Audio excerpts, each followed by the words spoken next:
हाँ, यह तो हाँ, गुरु मोहे अपना रूप दिखाओ। यह तो रूप धरा तुम धरे गोरे जीवे भार कराओ। गुरु मोहे अपना रूप दिखाओ। रूप तुम्हारा अगम्य रूप तुम्हारा अगम्य अपार, सोही पे दर्शाओ। गुरु मोहि अपना रूप दिखाओ। देखो रूप मगन होए बैठो। देखो रूप मगन होए बैठो। अभय दान दिलवाओ। गुरु मोहि अपना रूप दिखाओ। यह भी रूप हाँ, ये भी जरूरी है। यह भी रूप प्यारा मोको। इस हित उसको सुझाओ। गुरु मोहि अपना रूप दिखाओ। गुरु मोहि अपना रूप दिखाओ। बिन इस रूप काज नहीं होई। वाह, कमाल किया। इस रूप काज नहीं होई। क्यों बरवाही लखाओ। गुरु मोहि अपना रूप दिखाओ। गुरु मोहि अपना रूप दिखाओ। ताते महिमा भारी इसकी। ताते महिमा भारी इसकी। पर वह वीर लगाओ। गुरु मोहि अपना रूप दिखाओ। ये सगुण रूप की तारीफ है। ये जरूरी है संतुलन में। बाहर का रूप जरूरी है, इसके बगैर काम चलता नहीं। ये भी रूप मुझे प्यारा लागे। चल आगे। वह तो रूप सदा तुम धारो। वह तो रूप सदा तुम धारो। ज्ञान जीव जगाओ। गुरु मोहि अपना रूप दिखाओ। गुरु मोहि अपना रूप दिखाओ। यह भी भेद सुना मैं तुमसे। यह भी भेद सुना मैं तुमसे। सूरत समान निज गाओ। गुरु मोहि अपना रूप दिखाओ। गुरु मोहि अपना रूप दिखाओ।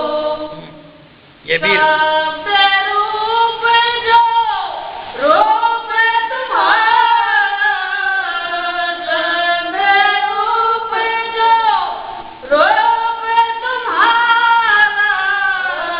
वामन अब सूरत पठाओ। गुरु मोहि अपना रूप दिखाओ। गुरु मोहि अपना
लाइन मिस कर गई है। ला, ये भी रूप मोहे प्यारा लागे है, इसमें ही अब है? तुरंत संभाल है रहेगी। ये भी रूप मोहे प्यारा लागे।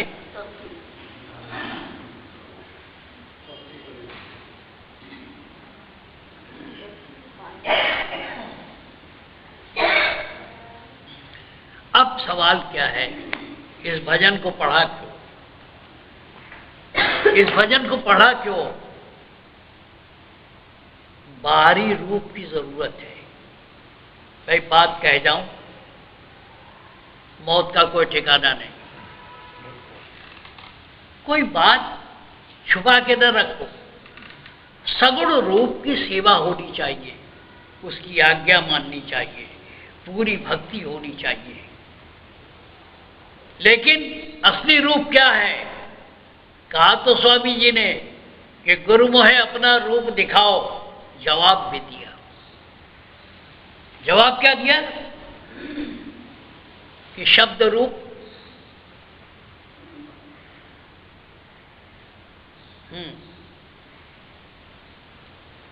शब्द रूप जो रूप तुम्हारा, बस जो शब्द का रूप है वही वास्तव में गुरु का रूप है। स्वामी जी ने सवाल तो उठाया, जवाब भी दे दिया।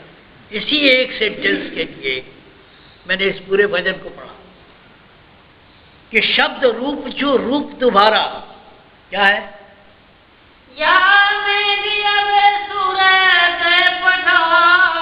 शब्द रूप, वहां से शुरू करो।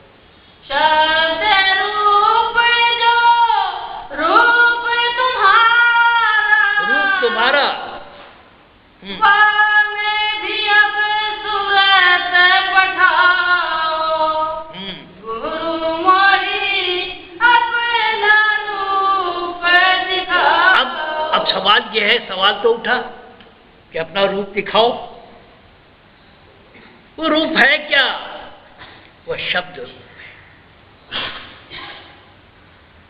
असल में वाकई जो है सगुण रूप से शुरू करते करते शब्द तक पहुंचो, वो शब्द ही गुरु है। आखिर में शब्द ही गुरु है। लेकिन मैं वहां भी नहीं ठहरता, मैं तो एक कदम और आगे जाऊंगा। सगुण रूप की पूरी सेवा करो, उसकी आज्ञा मानो, हर तरह से सेवा करो। वैसे ही समर्पित हो जैसे परम दयाल जी महर्षि जी के पीछे थे। हुक्का चढ़ा रहे हैं, हुक्का दे रहे हैं, ये कर रहे हैं, वो कर रहे हैं। वो गुरु के सगुण रूप की सेवा करना जरूरी है, वरना आगे की मंजिल नहीं मिलेगी। लेकिन इस भ्रम में न रहो कि यही जो है गुरु का रूप है। गुरु का रूप क्या है? शब्द रूप है। इसी को कबीर ने कहा है, कबीर साहब ने कहा है, गुरु किया है देह को सतगुर चीना ना है। वो सतगुर आज बता दिया कौन है। गुरु किया है देह को सतगुर चीना ना है, और भटका खाए कुछ इस तरह है।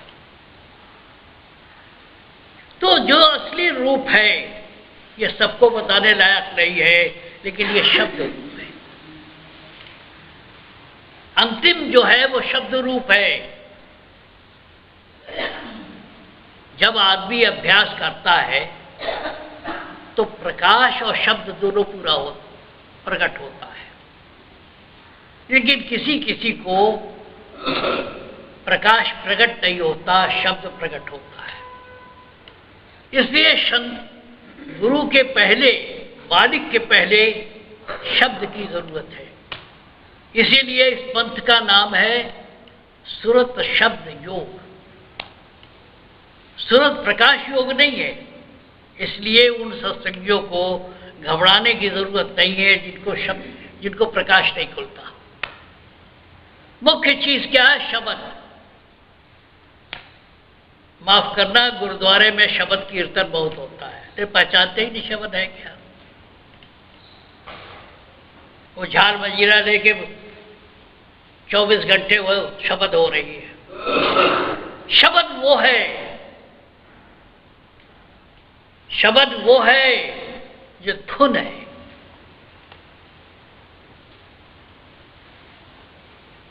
शब्द जो है वो धुन है। आज तक लोग बताते नहीं शब्द क्या है। शब्द न वाहिगुरु है, न राधा स्वामी है, न सोहम है। शब्द तो एक धुन है। लेकिन शब्द से भी आगे चलो, शब्द से भी आगे चलो, मालिक वहां है, कर्ता नीचे है। तीन छोड़ चौथा पद दीना। चौथा पद क्या है? मैं खोल जा रहा हूं, कह जा रहा हूं, बाबा फकीर ने भी कहा, मैं उसकी व्याख्या आगे बढ़ा रहा हूं। चौथा पद क्या है?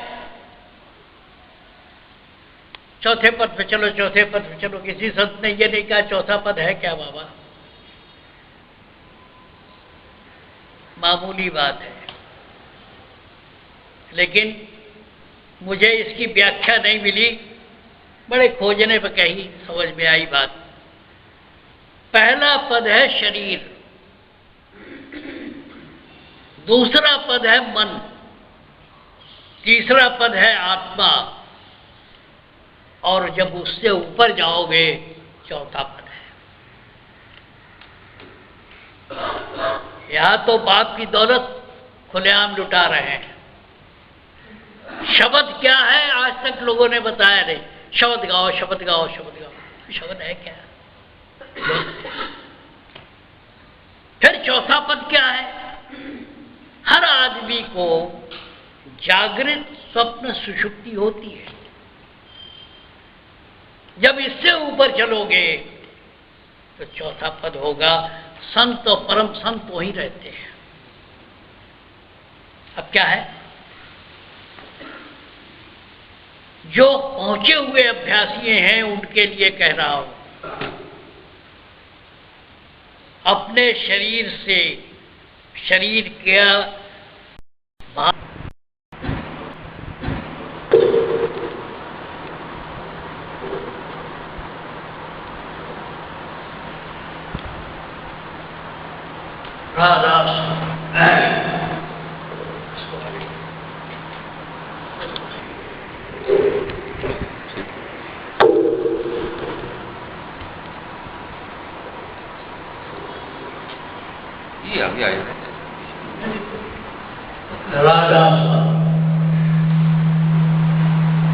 देखो भाई, ये सारी दुनिया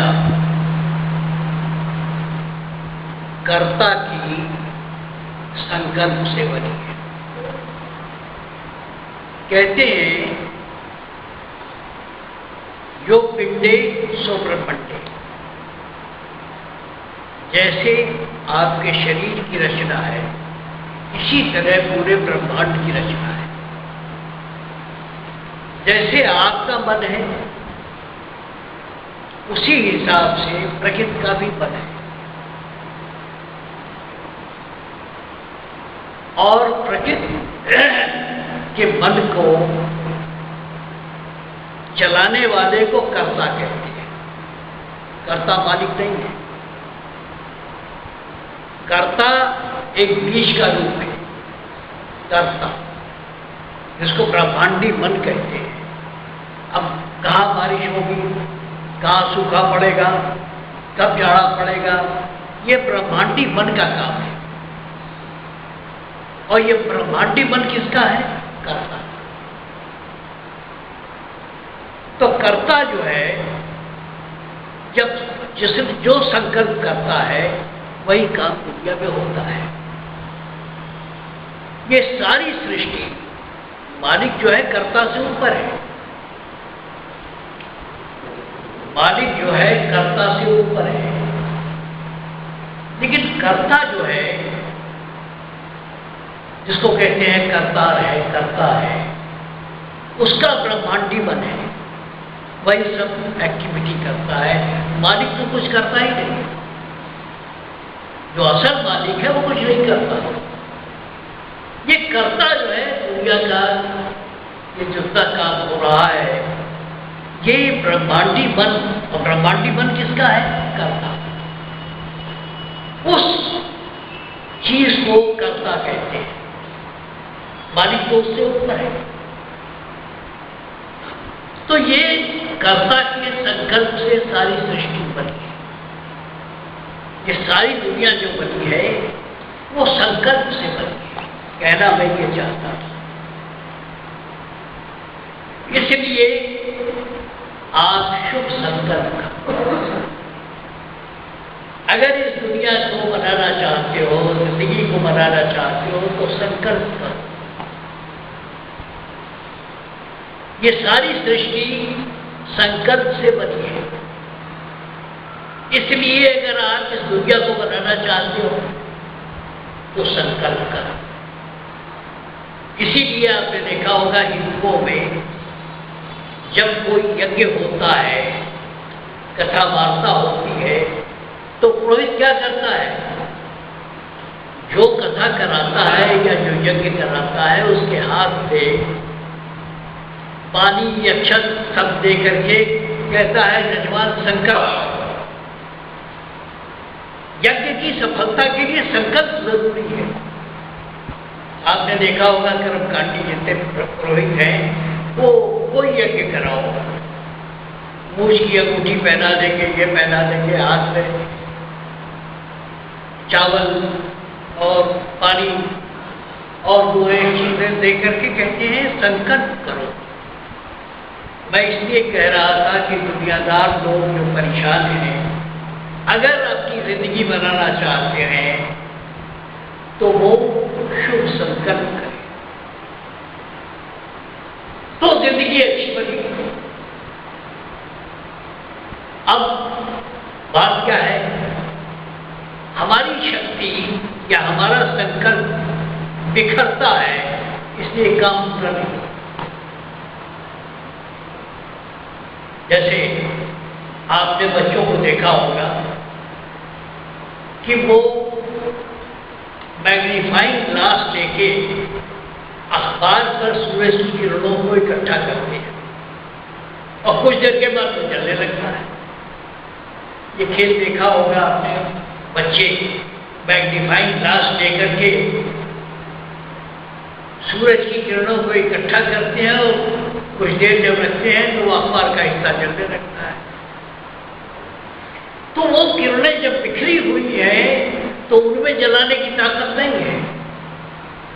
जब वो किरणें इकट्ठी हो जाती हैं तो उनमें जलाने की शक्ति पैदा हो जाती है। इसी तरह हमारे विचार जब बिखरे होते हैं तो हमारा काम नहीं होता। इसलिए हमको चाहिए, जिसको अपने ढंग से अग्रवाल साहब कहते हैं कि ख्याल की ताकत बढ़ाओ।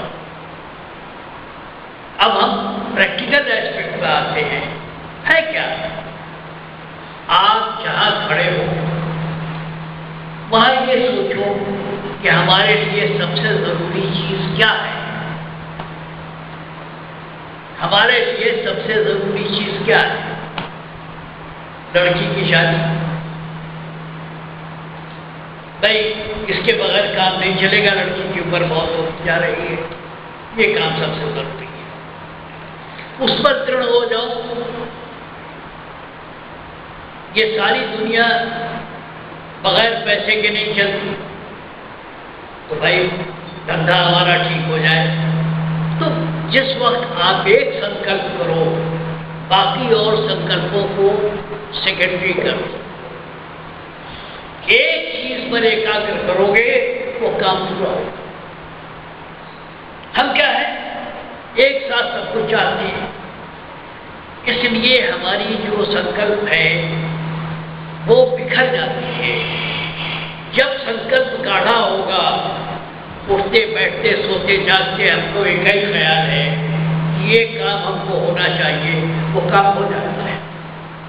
जिस चीज पर लग जाओ, जिस चीज पर आदमी लग जाए वो काम पूरा हो जाए। अब सबसे जरूरी चीज जो है वो आप पहले करो, वो पूरा हो जाए फिर दूसरा संकल्प करो और शुभ संकल्प करो। शुभ संकल्प का मतलब क्या है? आप अपनी बात करो, पड़ोसी की आंख मांगोगे नहीं मिलेगी। आप अपने लिए मांगो, आप अपने लिए संकल्प करो, अपने भले के लिए संकल्प करो, अपने परिवार के भले के लिए संकल्प करो, दूसरों से वास्ता मत। कहने का मतलब क्या है? एक संकल्प एक वक्त होना चाहिए और जब तक वो पूरा न हो जाए दूसरा संकल्प न रहे। इसका यह मतलब नहीं है कि बाकी और दुनिया का काम छूट जाए। आपके मन में संकल्प है कि एक काम हमारा होना चाहिए, तो इसका यह मतलब नहीं कि खाना पीना, ओढ़ना, नहाना धोना, लोगों से मिलना जुलना ये छोड़ो। वो संकल्प सबसे ऊपर हो। बाकी दुनिया के जो और काम काज है करते रहो, लेकिन सोते जागते, उठते बैठते, ओढ़ना बिछोना जो भी हो आपका एक संकल्प। अगर आप अपनी इच्छा पूरा करना चाहते हो तो एक संकल्प सुबह से शाम तक आपके दिमाग में रहना चाहिए। जब वो पूरा हो जाए तो दूसरी बात करो। है क्या? हम एक साथ सब चाहते हैं, मकान भी बढ़िया हो जाए, गाड़ी भी हो जाए, ये भी हो जाए, वो भी हो जाए, कुछ नहीं, क्या कुछ हो जाता है। तो जो साइंस है वो ये है कि एक लक्ष्य आपका सबसे ऊपर होना चाहिए।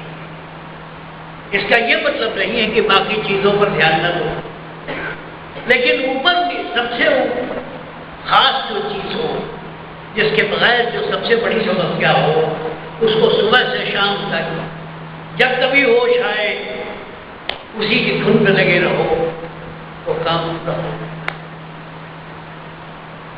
कि भाई इसके बगैर हमारी जिंदगी नहीं चल सकती। जब आप एक साथ बहुत सारी इच्छाएं करते हैं तो हमारा काम नहीं पूरा होता। जब एक चीज पर संकल्प आपका गाढ़ा होगा, सूरज की किरणें इकट्ठी होंगी तो आसमान जल जाएगा। और हमारी इच्छाएं पूरी क्यों नहीं होगी? इसलिए कि हम ये भी चाहते हैं, वो भी चाहते हैं, वो भी चाहते हैं, वो भी चाहते हैं। भाई ठीक है, चाहते हो, बुरा नहीं है, लेकिन एक चीज सबसे ऊपर होनी चाहिए। और वो जब पूरी हो जाए तो और चीज न बात, दूसरी बात तो दूसरा संकल्प करो, शुभ संकल्प करो। लेकिन ये नहीं कि पड़ोसी की आंख फूट जाए, हमारे भाई के झगड़ा हो जाए, ये नहीं। आप अपने लिए, इसको कहते हैं शुभ संकल्प। ये सारी सृष्टि मालिक ने अपने जीवों को सुखी करने के लिए बनाया है। दुख क्या है? हमारे दिमाग में भ्रम आ गया, दिशा नहीं मिली। खैर, और बातों को छोड़ के मैं एक बात बताता हूं, एक ख्याल आपका सबसे ऊपर होना चाहिए। मदन मोहन मालवीय मामूली घर के आदमी थे, वकील थे, पढ़ाई लिखाई का खर्चा नहीं चलता था, तो इलाहाबाद में उन्होंने संगम पर बैठ के कथा वाचना शुरू किया। विद्यार्थी कथा वाचना शुरू किया और उससे जो कुछ आमदनी हो उससे अपनी पढ़ाई का खर्च निकालते थे, और कुछ किफायत वाले आदमी थे, बाकी पैसा इकट्ठा रखते, अपना खर्चा चलाते थे। हर इतवार को, पूर्णिमा को, जो तिथियां होती थी, एकादशी को बैठ के घंटे भर वहाँ कथा वाचते थे। उससे जो पैसा बचा उससे उन्होंने इलाहाबाद यूनिवर्सिटी में हिंदू हॉस्टल बनाया। हिंदू हॉस्टल। जब हिंदू हॉस्टल बन गया तो उनको ख्याल आया कि हम हिंदू यूनिवर्सिटी क्यों न बनाए। तो हिंदू यूनिवर्सिटी उनके दिमाग में बैठ गई। आज मैं समझता हूं कि दुनिया की बहुत बड़ी यूनिवर्सिटी है, मीलों में बैठी है। तो सुबह से शाम तक सोते जागते उनके दिमाग में एक ही ख्याल था, बनारस हिंदू यूनिवर्सिटी बनाना। कहते थे मेरी बीवी चारपाई पे लेट करके उसकी नाक बोलने लगती थी, फर्राटे देती थी, और मुझे ये चिंता थी कि इतना बड़ा संकल्प किया पूरा कैसे हो। आज बनारस हिंदू यूनिवर्सिटी को जाके देखिए, मीलों उसकी चार दीवारी है। कौन सी चीज है जो नहीं उसमें है, और इतना कायदे से बना हुआ है। कहने का मतलब क्या, मालवीय जी ने उठते जागते सोते एक ही ख्याल कि बनारस हिंदू यूनिवर्सिटी बनानी है। उसके लिए निजाम हैदराबाद के पास भी गए।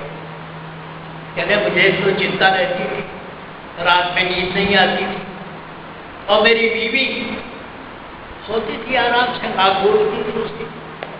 कहने का मतलब क्या, मालवीय जी में भी कुछ कमी थी, उस पर नहीं चलता, लेकिन एक धुन उनको थी, सुबह से शाम तक एक धुन थी, और इतनी बड़ी यूनिवर्सिटी बन गई। मैं आपको मिसाल दे रहा हूँ, आज भी जाके देखिए, उतनी बड़ी यूनिवर्सिटी हमने तो नहीं देखी। कहने का मतलब क्या है, अगर शुभ संकल्प कर लीजिए तो कोई चीज ऐसी नहीं है जो आपको न लगे। कहते हैं मोहिनी का किस्सा सुना होगा आपने, कि नारद को बड़ा गर्व था कि मैं भगवान का बहुत बड़ा भक्त। तो खैर विष्णु भगवान कहते हैं कि विष्णु भगवान मुस्कुराए कि जरा इसका इम्तिहान तो ले दो। उन्होंने एक नगरी बनाई, और उस नगरी में कि राजा देखा बड़ा सुंदर नगर है, वहां पहुंचे, राजा के पास पहुंचे। राजा की एक बड़ी सुंदर कन्या मोहिनी भगवान विष्णु ने कहते हैं रूप धारण किया, और नारद मोहित हो गए। विष्णु के पास गए, कहने लगे महाराज, और उनको उसके लड़की के हाथ देखने के बाद उन्होंने कहा कि इसको तो विष्णु जैसा वर मिलेगा। चले गए। अब उसके बाद विष्णु भगवान के पास गए, बंदर का चेहरा देकर के, खैर वो बात कहानी हो सही। तो जब रामा अवतार में, यह हिंदुओं के मुताबिक है, सतपथ के हिसाब से नहीं, रामा अवतार में जब सीता के लिए नारद ने श्राप दिया कि जैसे मैं अपनी बीवी के लिए भटका हूं तुम भी भटकोगे। तो जब राम सीता की उसमें घूम रहे थे तो नारद को एक बार दया आई, कहते मैंने नासमझी में श्राप दे दिया और भगवान ने अपने गले लगा दिया और ये भटक रहे हैं। तो वो गए जंगल में, नारद गए, लक्ष्मण ने पैर में धोया, धोने के बाद बैठे उठे।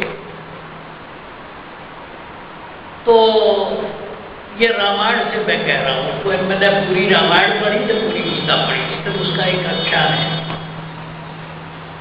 तो राम ने उनकी आदर सत्कार किया। तो नारद ने कहा कि भगवान मैं आपसे एक वरदान चाहता हूं।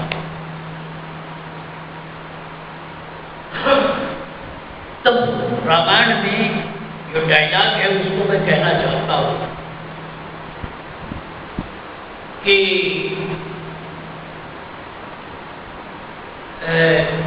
कछ वदे नहीं मोरे अस विश्वास तजल भोरे। राम ने कहा कि मेरे लिए भगवान की तरफ से, विष्णु की तरफ से कहा कि मेरे लिए कुछ भी अपने भक्त को देना न देने योग्य कोई चीज नहीं है। मैंने मैं सब कुछ दे सकता हूँ। कछ वो दे नहीं मोरे, अस विश्वास न मोरे। कौन वस्तु अस्प्रिय वो लागी, जो मुझ पर तुम सका उठा पागी। कि दुनिया की कौन सी ऐसी चीज है जो मेरा भक्त मांगे और मैं तुम्हें, इसलिए मैं कह रहा हूं संत मत में जहां भी अच्छी चीज मिलती है ले आते हैं। पता नहीं राम ने ये कहा या नहीं कहा, गोस्वामी तुलसीदास ने क्या समझा, लेकिन बात अच्छी है। भगवान से अगर भक्त मांगे तो कोई ऐसी चीज नहीं है जो भगवान न दे। कौन वस्तु अस्प्रिय मोह लागी, जो मुझ पर तुम सका न पागी। हे भक्त, तुम क्या चाहते हो? दुनिया की कौन सी ऐसी चीज है जो तुम चाहो मैं न दूं? कछ वो दे नहीं मोरे, असविश्वास जो मोरे। ये रामायण की भक्ति है। मैं रामायण का भक्त नहीं, लेकिन अच्छी चीज है कह रहा हूं। इसलिए आप ये विश्वास रखो कि मालिक ने अगर मांगो और सच्ची दिल से मांगो तो वो चीज मिलती है। इसके लिए शुभ संकल्प की जरूरत है। मांगना चाहिए, मांगने का आर्ट होना चाहिए। और वो आर्ट क्या है? वो आर्ट जो है शुभ संकल्प की है। जितना गाढ़ा संकल्प होगा उतनी जल्दी मुराद पूरी होगी। हिंदू कथाओं में बहुत सी बातें हैं। ध्रुव ने राज मांगा, भगवान ने दिया। खास करके शंकर जी जो है बड़े आगे हैं, मगर सोचे समझे दे देते हैं। कहने का मतलब क्या है? अगर सच्चे दिल से कोई चीज मांगी जाए तो जरूर मिलेगा, लेकिन मन से एक पर एक ही मुराद होनी चाहिए, दूसरा नहीं। बाइबल में कहा गया है, बाइबल का सबसे अच्छा पोर्शन न्यू टेस्टामेंट है। और न्यू टेस्टामेंट में भी sermon on the mount, Isa Masih अपने 10-12 शिष्यों के साथ कहते हैं दे रहे थे, उनके साथ किसी पहाड़ी पे चले गए और वहां सत्संग किया। वो पढ़ने योग्य है और विश्वास करने योग्य है। उसमें उन्होंने कहा, seek and you shall find, knock it shall be opened. यानी किसी चीज को खोजो मिलेगी, दरवाजा खटखटाओ तुम्हारे लिए खोला जाएगा। और वहां जितने लोग थे उनसे उन्होंने कहा कि तुम में से कौन ऐसा है कि अगर उसका बेटा रोटी मांगे तो पत्थर देगा।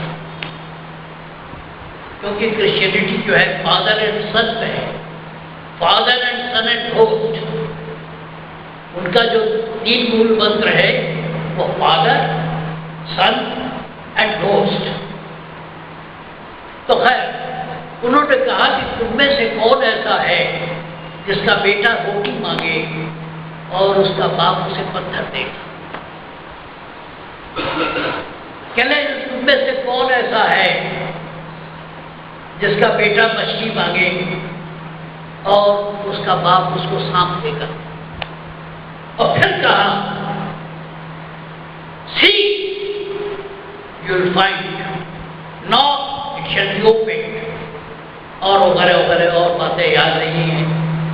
कहने का मतलब यह है कि बड़ी आशादायक बातें हैं और सही सच्ची।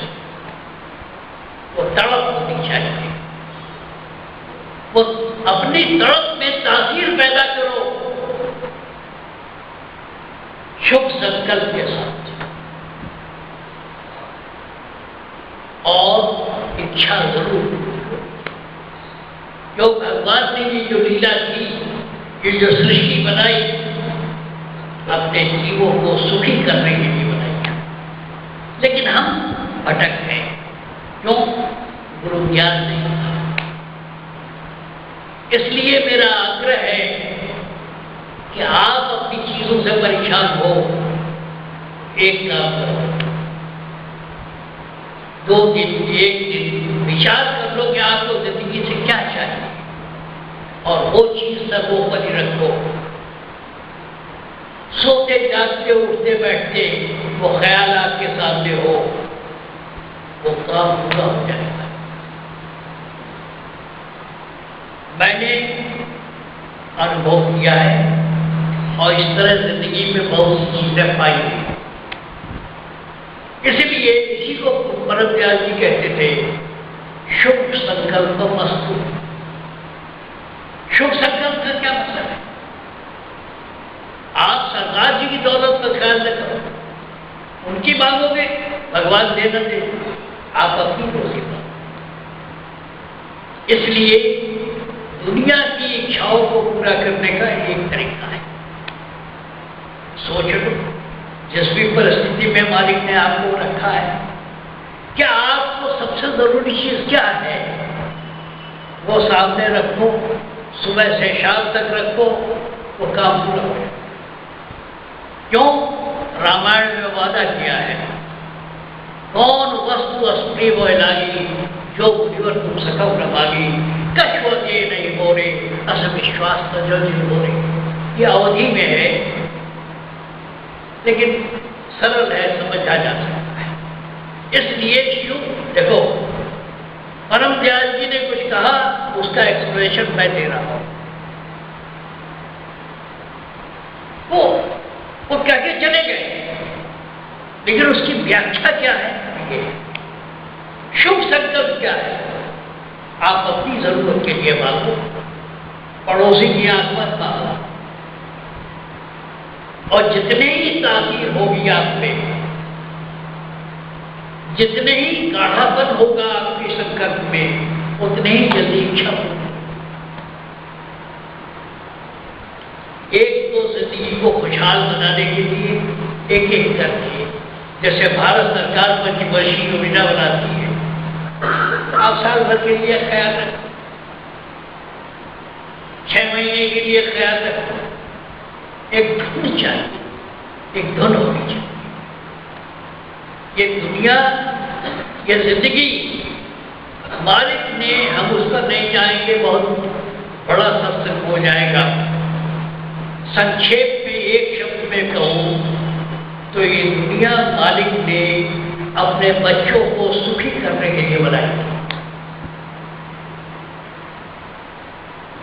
और अगर हम सुखी नहीं हो पाए तो हम भटक गए।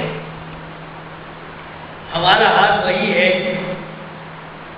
जैसे प्रगति मैदान की किसी नुमाइश में बच्चा कुछ लेने गया हो, लेकिन वहां दुकानों में तरह तरह की चीजें थी, तो सब पर उसकी लालच हो गई, इसलिए कुछ नहीं किया। हम भटक गए, हम समझ नहीं पाए कि वाकई हमको मांगना क्या चाहिए। तो कौन सी सबसे जरूरी चीज थी जो हमें मांगनी, हमें मांगना नहीं आया। तो शुभ संकल्प का मतलब क्या है? आप अपनी जरूरत के लिए करो, अपने परिवार की जरूरत के लिए करो, अपने गांव की जरूरत के लिए करो, लेकिन किसी का बुरा मत चाहो। इस तरह मील के पत्थर, एक चीज, फिर वो पूरी हो गई दूसरी चीज, फिर तीसरी चीज, और एक वक्त ऐसा आएगा जब मांगना बंद कर दोगे। जब मांगना भी बंद कर दोगे, तृप्ति मिल जाएगी, आपको लगेगा यार क्या होगा सब मांगने की। ये अब दूसरी बात प्रैक्टिकल, आप अपना एक इष्ट, बहुत से जब इष्ट होते हैं, जैसे हिंदुओं में है कि शिवरात्रि में शिव जी की पूजा हो रही है, कांवड़ ले जा रहे हैं शिव जी की। फिर उसके बाद कृष्ण जन्माष्टमी शुरू हो जाएगी, फिर रामनवमी शुरू हो जाएगी, तो हमारी भक्ति बदलती रहती है, इसलिए हम कहीं नहीं पहुंचते। एक सधे सब कुछ सधे, सब साधे सब जाए। इसलिए जरूरी क्या है, हमारे पास एक इष्ट होना चाहिए, वो इष्ट जिंदा होना चाहिए। क्यों? जिंदा जो है उसके कणों को, उसके मॉलिक्यूल्स को, उसके एटम्स को एजिटेट और एक्टिवेट करना आसान होता है। पत्थर की मूर्तियां बुरी नहीं है, काम वही होता है, लेकिन पत्थर के काम एक दूसरे में इतने झगड़े होते हैं कि उनको हिलाना बड़ा मुश्किल काम है। इसलिए संत मन में जिंदा गुरु की बात की गई। कहने का मतलब ये एक इष्ट होना चाहिए। मैं कई बार कह चुका हूं, फिर कह रहा हूं, हिंदुस्तान में अगर दो आदमी न होते मॉडर्न टाइम्स में, तो आज कोई हिंदू बचता नहीं। एक स्वामी दयानंद सरस्वती और एक गोस्वामी तुलसीदास, जिन्होंने सारे हिंदुओं को मान के एक साथ रखा। साउथ में शैव और वैष्णवों की आपस में बड़ी लड़ाई है। यद्रूपा जी निजलिंगम्पा है। क्या मतलब?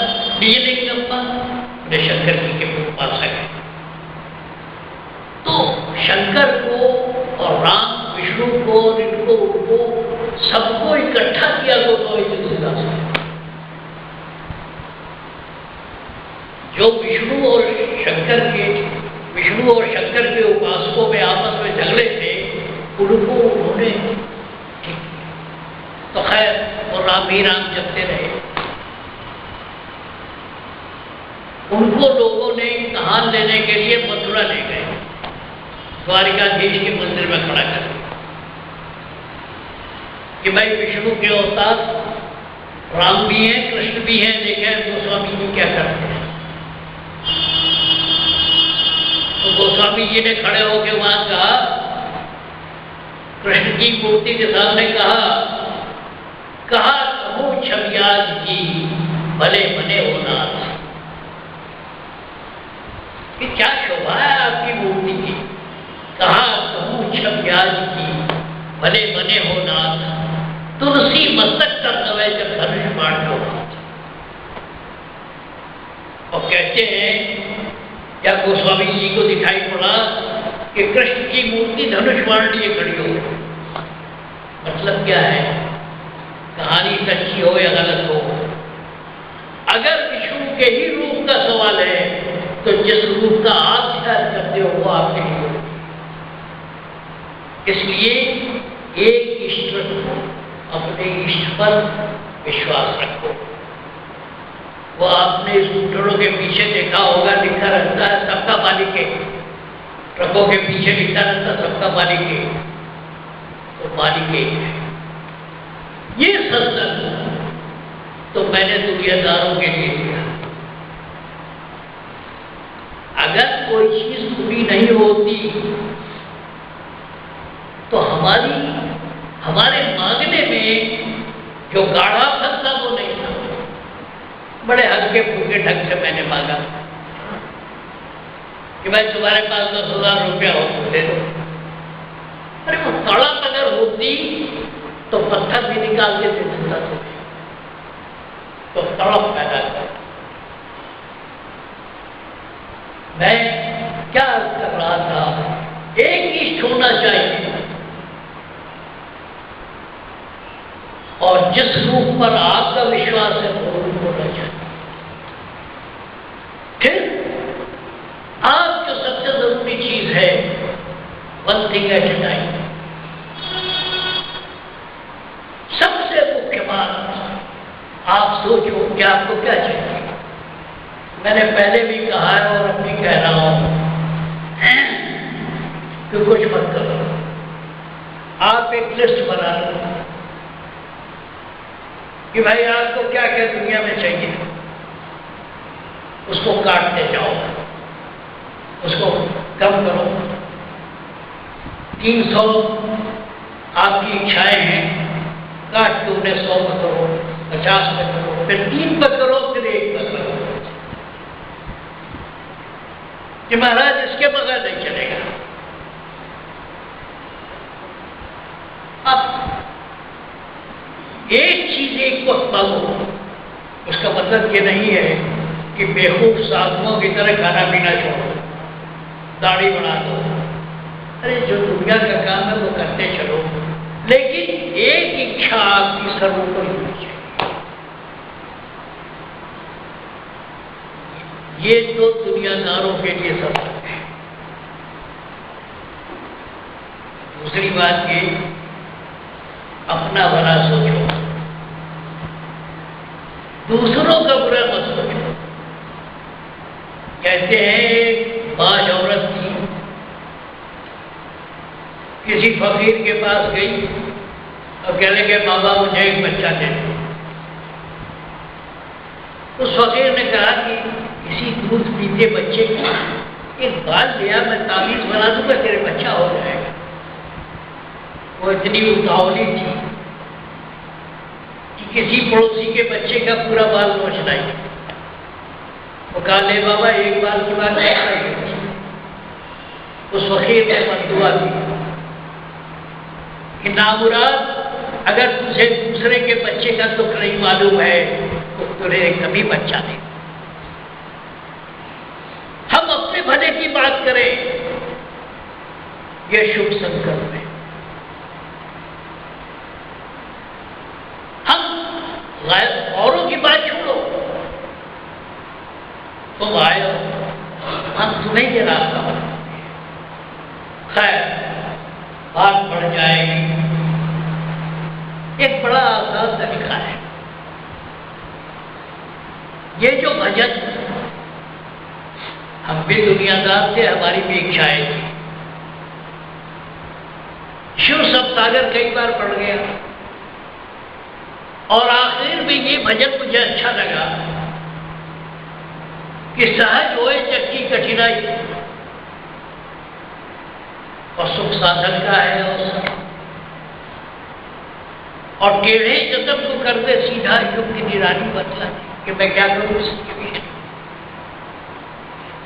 इसमें अगर कुछ न करे आदमी, अपने इष्ट की फोटो रख ले और यही भजन गाता रहे, कोई मंत्र जपने की जरूरत नहीं, तुम्हारी इच्छाएं पूरी हो जाएगी। और एक वक्त ऐसा आएगा, मेरा अपना तजुर्बा है कि तुम मांगना भी बंद कर दोगे। अब हम ये भजन अब नहीं गाते। क्यों? क्योंकि मैंने देखा वो ये भी इच्छा पूरी हो रही, वो भी इच्छा पूरी हो रही। उसने कहा भाई सारा खजाना खाली हो जाएगा, फायदा क्या? मैंने मांगना छोड़ा। मैं आपको सरल उपाय बताता हूं, अपने इष्ट की फोटो रखो जिसमें विश्वास है और उसके सामने यही भजन गाते रहो। जब कभी मौका मिले तुम्हारी इच्छा जल्दी से जल्दी पूरी होगी। ये बाबा फकीर की तरफ से कह रहा हूं। क्या जरूरी है कि तुम मंत्र पढ़ो, ये पढ़ो, वो पढ़ो, दुनिया की बात करो। सीधी सादी बात, गाने की बात। लोगों ने गलत इंटरप्रिटेशन दिया। राधा स्वामी मत हंसी खुशी का मत है। राधा स्वामी नाम जो गावे सोई करे। इसलिए खुश रहो, खुश मुजस्सम खुश दिल का रूह का जो शान है। जिसको देखो इस तरह समझो वही सच्चा फकीर। ये महर्षि जी का शब्द है। खुश मुजस्सम खुश दिल का रूह का जो शान है। जो शरीर से प्रसन्न हो, जो मन से प्रसन्न हो, जो आत्मा से प्रसन्न हो, वही फकीर है। बाकी जलसे रहे उदास, मैं तो सर ये नहीं खाता, वो नहीं खाता, बच्चे नाच गा रहे हैं उनसे उनको एलर्जी है। संत का मतलब तब है जब आपको किसी चीज से एनायंस न हो, चढ़ना पैदा हो, तो आप समझो संत। खुश मुजस्सद खुश है जिनका रूह का जो शान है, जिसको देखो इस तरह समझो वही सच्चा फकीर। ये बड़े बड़े सिरपुंड लगाने वाले, बड़ी बड़ी जटा बढ़ाने वाले ये संत नहीं, ये परेशान है अंदर से। संत वो है खुश है बच्चों की तरह। तो ये जो इतनी दूर तक मैंने सत्संग किया, यह तो दुनियादारों के लिए। कुछ मत करो, सच्चे दिल से अपने इष्ट के सामने यही भजन गाओ, तुम्हारा काम करो। दुनिया भर की चीजें बताओ, सत्यनारायण की कथा करानी हो तो भाई ये इसका आटा लाओ, उसका केले का पत्ता लाओ, आम का पत्ता लाओ, कुछ नहीं करता है। आप अपने इष्ट का या तो ध्यान करो या उसकी फोटो के सामने यही रटते रहो, तुम्हारा काम करो। ये दुनिया में सुखी बनाने का एक मंत्र बता दिया। मर्जी आपकी, करो तो भला, न करो तो भला, मेरा क्या नुकसान है। यहां तक जो पाया है वो इसी तरह पाया है। One thing at a time, सम्मानों में जरूर। अब दूसरी बात आ रहा हूं, देखो मैं किताबों से आज 10 साल होने जा रहा है, किताबों से मैं कुछ नहीं पढ़ता, लेकिन कभी कभी शब्दों को पढ़ना पड़ता है।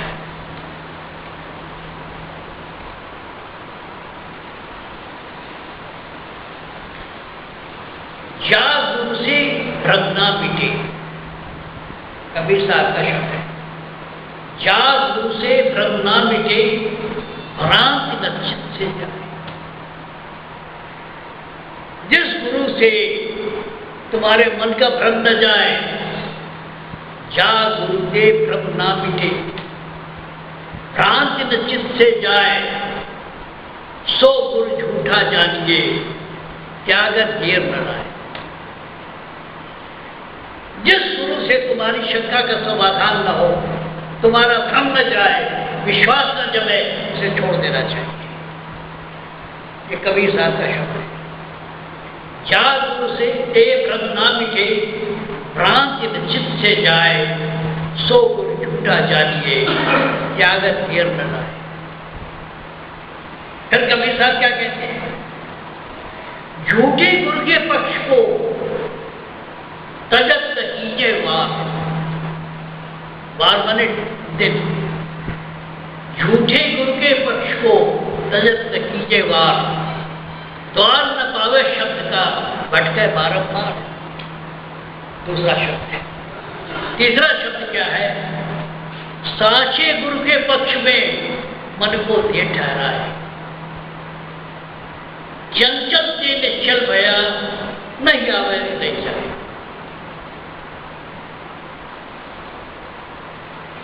भाई गुरु बहुत है। जहां विश्वास जमे, मन की शंका जाए, मन निर्भय हो, तो गुरु है, उसको पल्ला पकड़ लो। एक बात तो ये कहा। फिर दूसरी बात बता रहा हूं, सुनिए। ये वैरागियों के लिए सत्संग है। तू भजन पढ़ो, गुरु मुझे अपना रूप दिखाओ। मैं समझता था कि महर्षि जी का शब्द है, लेकिन ये स्वामी जी महाराज का शब्द है। ले पढ़। हाँ,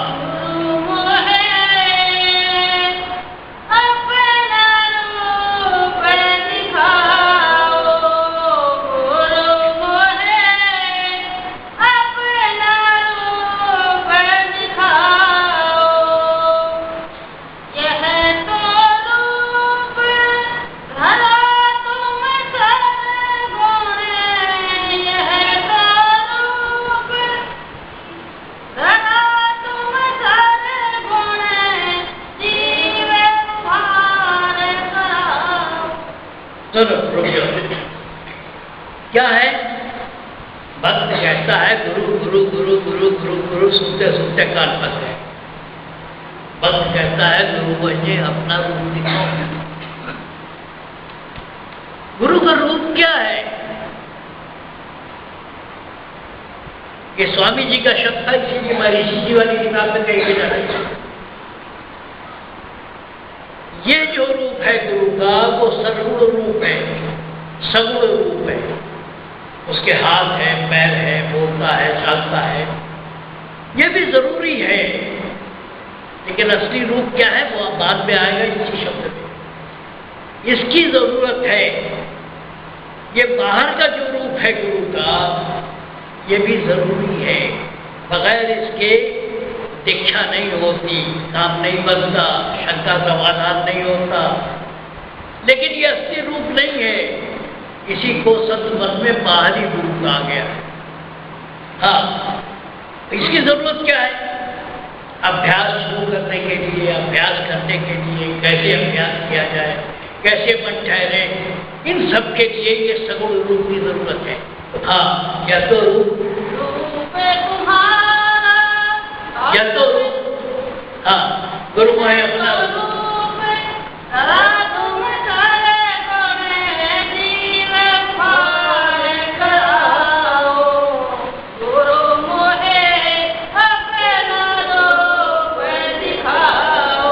सच्ची बात तो ये है कि मालिक का, जो वास्तव में मालिक है, उसका ध्यान धरा नहीं जा सकता। क्यों? आदमी का दिमाग फिसल जाता है, वो समझ नहीं सकता। निर्गुण पर आने के लिए सगुण की जरूरत है। मोटे तौर पर आप सोचो, अगर आपके पास कैमरा है और फोटो लेना चाहो, तो आपके सामने की या कैमरे के लेंस के सामने की जो चीज है उसकी फोटो आएगी। उस लेंस के पीछे वाली चीज का आएगी नहीं,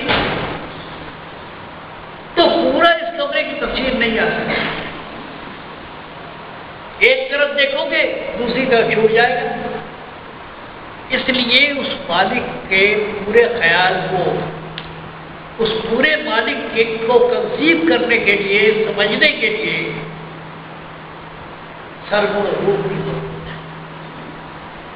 आखिर में तो बता देता है गुरु काल में कि बेटा असली बात तो ये जो बाबा फकीर कहा करते थे, समझा नहीं लोगों ने कि मैं किसी के अंदर नहीं जाता, वो बात तो काल में कहता है। लेकिन पहले टू बिगिन विथ ये जरूरी है। और ये रूप क्यों धरता है गुरु? जीव उभारने के लिए। जब आप आते हो, मंजिलों पर चढ़ते चढ़ते चढ़ते हो, आखिर में आके वो बता देता है कि बेटा असली बात क्या है। असली बात क्या है कि मैं नहीं जाता। खैर वो बात अलग हो जाएगी, बात बढ़ जाएगी। तो ये सर्वगुण रूप जरूरी है। किसी चीज पर एकाग्र करने के लिए, ख्याल को एकाग्र करने के लिए, उसका रेडिएशन देने के लिए, उससे सवाल जवाब करने के लिए इस सर्वगुण रूप जरूरी है। इसी को बाहरी भान बोध छोड़ दो, आत्मा का भान बोध छोड़ दो, आत्मा का भान बोध छोड़ दो और उस अधर में लटको, वो चौथा पद है। इसलिए कह रहा हूं कि इस बात को, ये इल्जाम न रहे कि मैंने ये बात कही नहीं। वैसे सबके लिए भी है नहीं। जब जो पहुंचे हुए सत्संगी हैं उनके लिए बात कर रहा हूं। पहुंचे हुए सत्संगियों को क्या चाहिए कि शरीर का ध्यान छोड़ो, मन का ध्यान छोड़ो, आत्मा का ध्यान छोड़ो और वहां लटको अधर में। और ये सिर्फ पहुंचे हुए सत्संगी कर सकते हैं। इसलिए अभ्यास जरूरी है। जब अभ्यास पक जाएगा तब चौथे डाल पर पकड़ के लटक सकते हो, वरना उसके पहले नहीं। ये अगर मामूली सत्संगी चाहें आज का सत्संग सुन के तो नहीं कर सकते। फिर आप क्या करो? आप क्या करो, आप सुमिरन ध्यान भजन करते रहो। ये न कहे कि मैंने आखिरी चैप्टर नहीं पढ़ाया, वो भी खोल के रख दिया। ये शरीर से मन में आता है, मन से आत्मा में रहता है, और फिर ऐसी जगह रहता है जहां कुछ नहीं है। और ये परम तत्व जो कुछ करता नहीं, ये कर्ता पुरुष के ऊपर है,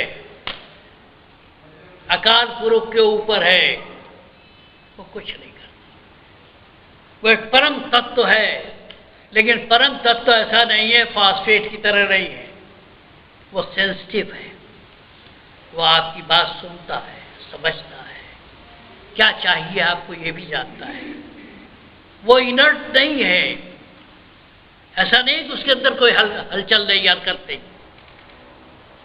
वो ऐसा तत्व है जो सब में है और कहीं नहीं है। सब में व्याप्त तुम्हारी सत्ता, और तू सबसे न्यारा है। महर्षि जी का शब्द है, घर से कुछ नहीं कह रहा हूं। सब में व्याप्त तुम्हारी सत्ता, और तू सबसे न्यारा है। कैसे समझो? अरे भाई, हवा आपके भी पेट में है, आपके भी पेट में है, आपके भी पेट में है, लेकिन जो बाहर हवा आंधी तूफान चल रही है वो अलग है। उसका अंश सब में है, लेकिन वो आपके पेट की हवा से अलग है, दूसरा रूप समझो। चांदनी रात में आधे दर्जन घड़े पानी भर के रख दो, और जब चांद चमकने लगे, शरद पूर्णिमा का चांद जब चमकने लगे, तो हर घड़े में झांक के देखो, चांद दिखाई दे रहा है, लेकिन चांद कहीं नहीं है, उस किसी घड़े में नहीं है। बात शायद समझ सको तो समझो, नहीं तो जैसे चांद आकाश में है, उसकी छाया हर घड़े में है, लेकिन चांद उन सब से अलग है। इसी को कहते हैं सब में व्याप्त तुम्हारी सत्ता, और तू सबसे न्यारा है। इसी को महर्षि जी दूसरी जगह कहते हैं, तू सब कुछ है और कुछ भी नहीं। इन बातों को समझो।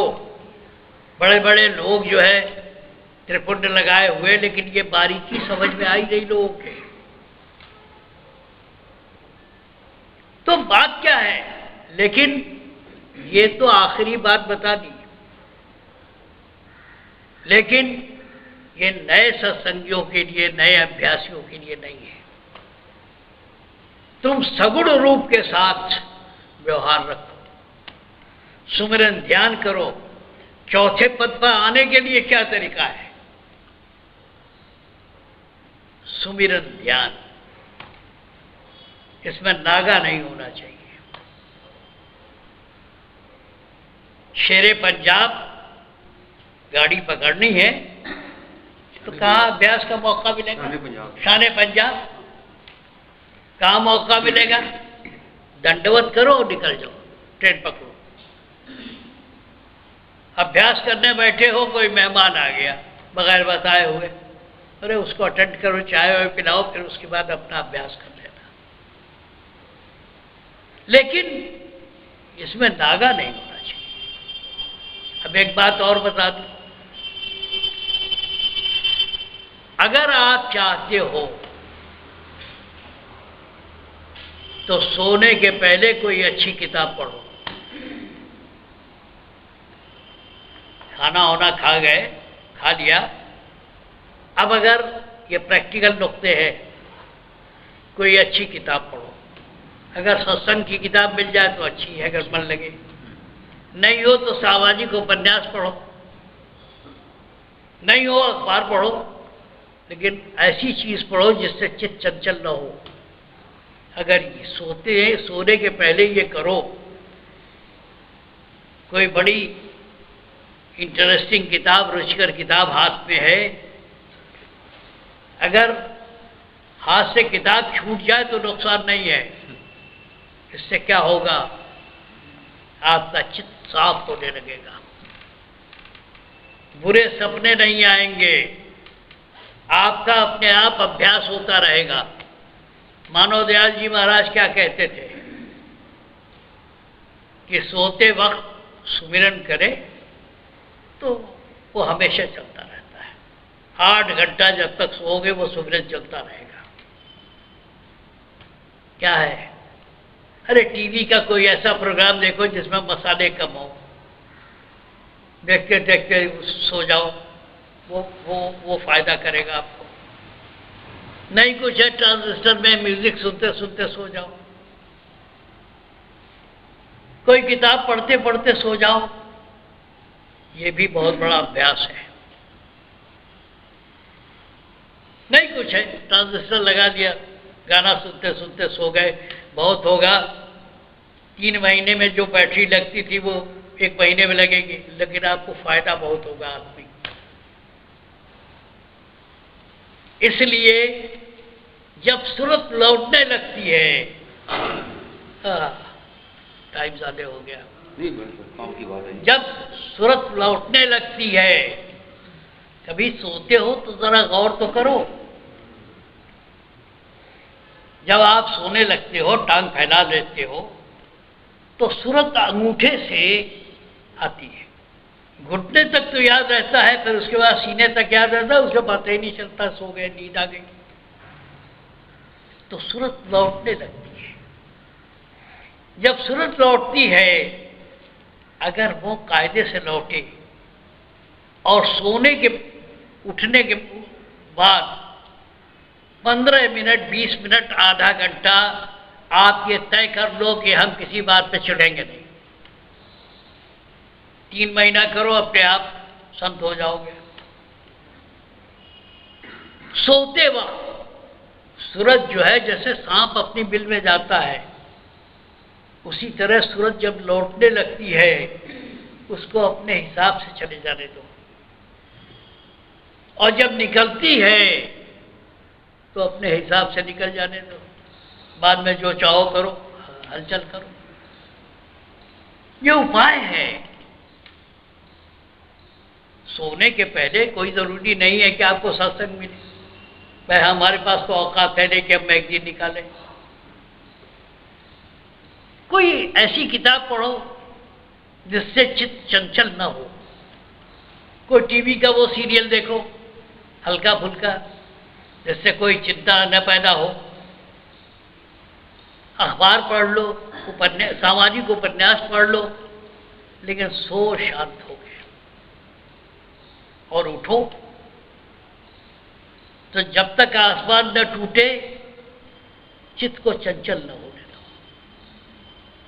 10 मिनट, 15 मिनट यही कर लो, आपका काम बन जाएगा, आप मस्त रहने लगोगे। मैं तो वो नुस्खे और नुक्ते बता रहा हूं जो आपके काम आएगा।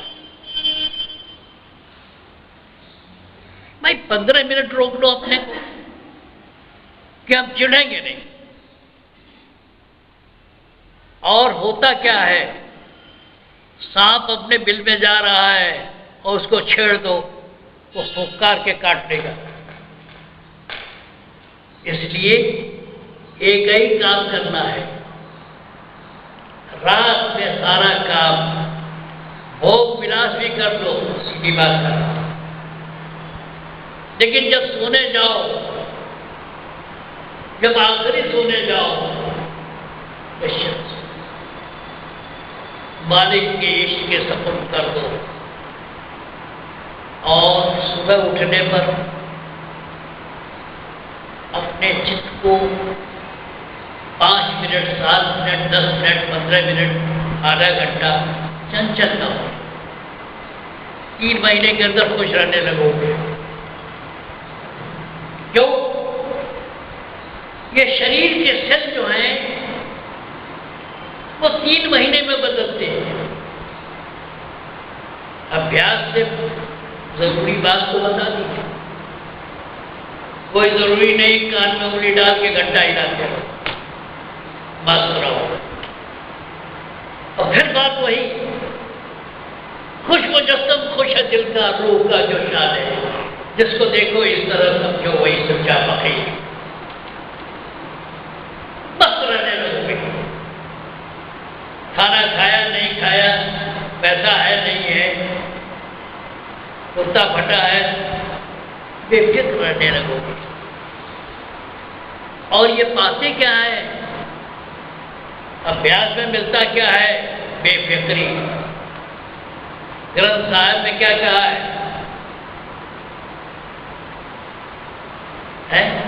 निर्भय निर्भय निर्भय अडोल। अडोल का मतलब क्या है? कि तुम्हारा चित्त अपने इष्ट में अडोल है, वो डिगता नहीं।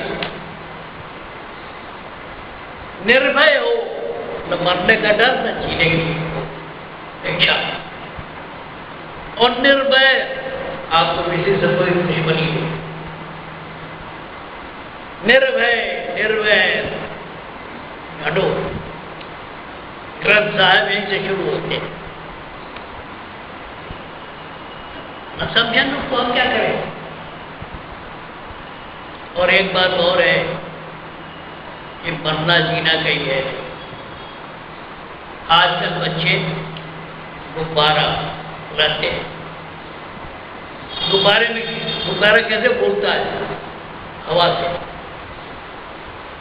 और उसका धागा ढीला कर तो हवा निकलती। हवा कभी मरी तो तुम कभी पैदा हुए न कभी मरे। जिसको गीता में कहा गया कि हे अर्जुन, मैंने तो पढ़ी नहीं, गीता पढ़ी न रामायण पढ़ी, लेकिन कुछ खास चीज। हे अर्जुन, कोई ऐसा समय नहीं था जब तुम नहीं थे, ये राजा लोग नहीं थे, हम नहीं थे। इसलिए बंदे जीने का कोई हिस्सा बन। इस गुरु मत में जो सबसे चीज मिली, मरने का डर जाता है। मुझे जो सबसे अच्छी चीज मिली वो मरने का डर है। मरने का डर ऐसे ही है जैसे वो उठ के आपके घर जाना। हाँ, लेकिन शर्त यह है कि ट्रक के नीचे मेढक की तरह दब के नहीं मरना चाहता।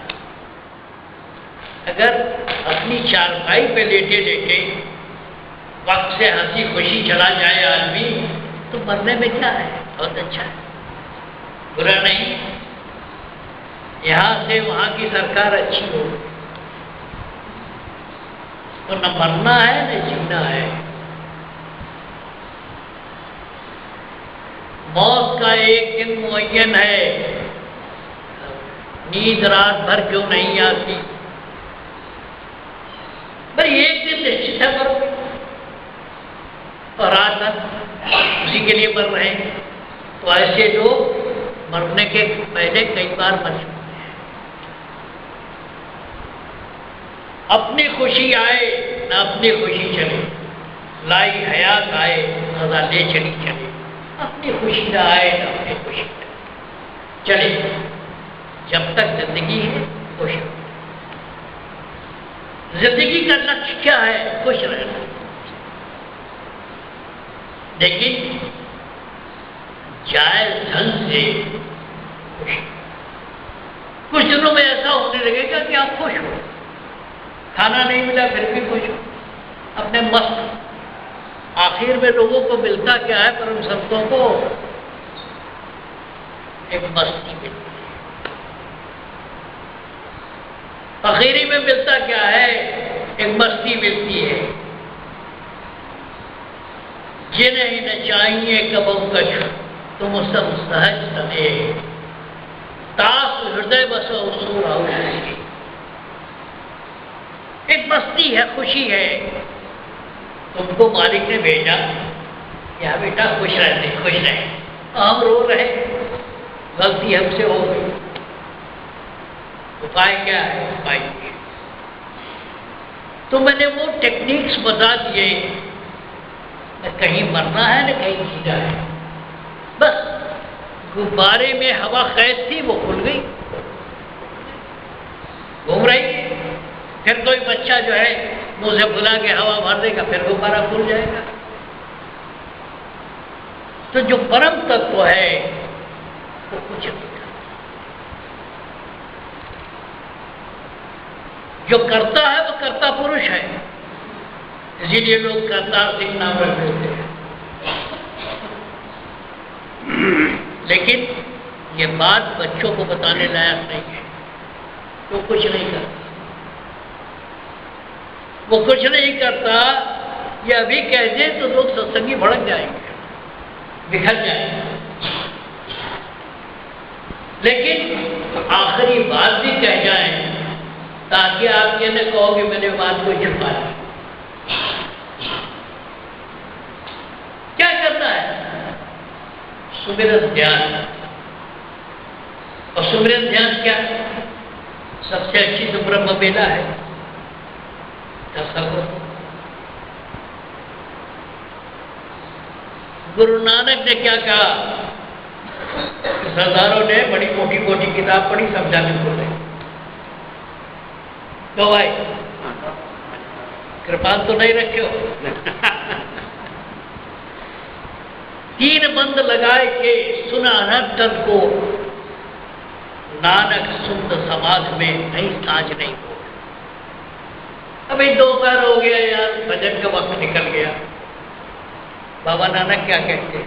गुरुओं के गुरु 3 बंद लगाएंगे, सुना अनंतन को, नानक सुंद समाज में नहीं साझ नहीं हो। अब पंडितों की तरह आज दिशा शुद्ध है, इधर न जाओ, सुबह करो शाम करो, कुछ नहीं यार, जब मर्जी आए तब करो। दिल में है तस्वीरें यार, जब जरा गर्दन हुआ झुकाई देख। इस तरह कभी कभी मानो दयाल जी महाराज के सामने कहा करता था, काश इस कदर जज्ब कर लूं तेरे हुस्न कामिल को। कामिल कहते हैं अमल वाले कमाल को। काश इस कदर जज्ब कर लूं तेरे हुस्न कामिल को, जिधर से निकल जाऊं लोग तुझे पुकारेंगे, मुझे नहीं। इस तरह जज्ब करना चाहिए। भीड़ बहुत है। अभी जन्माष्टमी में देखना, यहाँ तो कुछ चुने चुने हंस लोग आए हुए हैं, जब परवाह नहीं, परवाह नहीं। हमारे 2-4 हंस ही बहुत है, क्या करना है भीड़ लगा के। तो ये ढूंढते हैं जो अच्छी जिंदगी जीना चाहते हैं उनके लिए अलग रास्ता, जो संत मत चाहते हैं, मंजिल चाहते हैं, उनके लिए दूसरी बात है। लेकिन सबसे जरूरी चीज है पहले दुनिया बनाओ। इसीलिए कहा गया कि भूखे भजन न होए गोपाला, ले लो अपनी कंठी माना। पहले पेट का इंतजाम करो। जिन लोगों को तुम्हारे साथ पैदा किया गया है, ये जन्मों के भटके हुए हैं, जो जायज सेवा हो सके करो, नाजायज सेवा नहीं।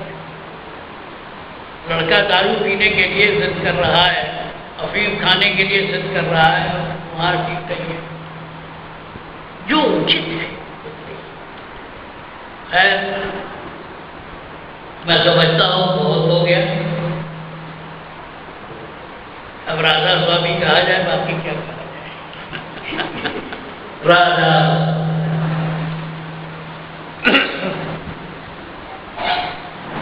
बड़े आरती भी पढ़ते यार, आज आरती है आरती ले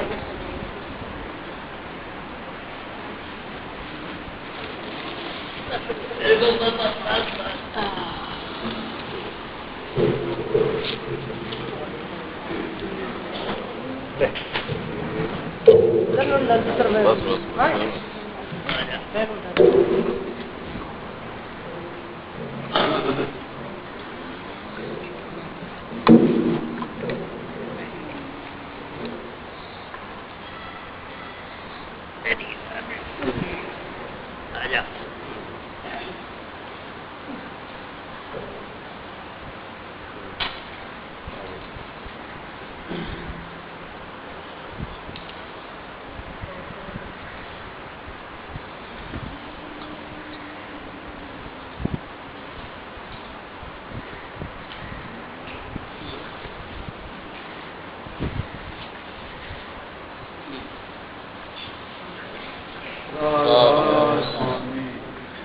तू दयाल है, दया की मूरत, तेरी दया का नाम मिले, भक्ति मिले, शुभ शक्ति मिले, सत्संगत में गुरु ज्ञान मिले।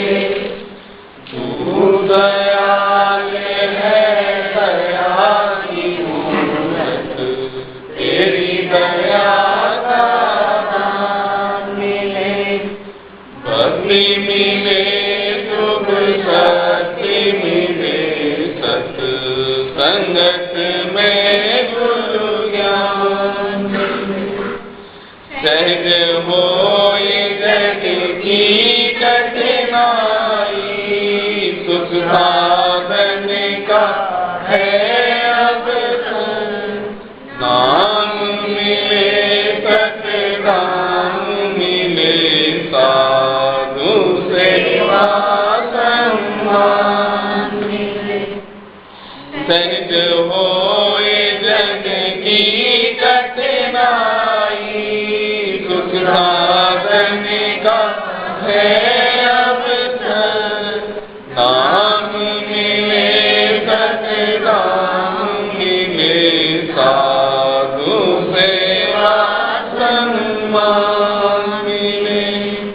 तू दयाल है, दया की मूरत, तेरी दया का दान मिले, तेरे जतन को कर दे सीधा, युग निराली बतला दे, थोड़े ही मैं समझा दे, तू सतमत की पहचान मिले, तेरे जतन को कर दे सीधा, युग निराली बतला दे, थोड़े ही मैं समझा दे, तू सतमत की पहचान मिले। तू दयाल है, दया की मूरत, तेरी दया का दान मिले। ज्ञान के दीने रूप है स्वामी, अनुभव है उसकी ज्योति, सत्य मिले, अनुमान मिले, अनुमान के साथ प्रमाण मिले। ज्ञान के दीने रूप है स्वामी, अनुभव है उसकी चोटी, सत्य मिले, अनुमान मिले, अनुमान के साथ प्रमाण मिले। तू दयाल है, दया की मूरत, तेरी दया का दान मिले। राधा स्वामी सतगुरु दाता, हम सब हैं सेवक तेरे, सहज योग की सहज समाधि का सुमिरन भजन और ज्ञान मिले। राधा स्वामी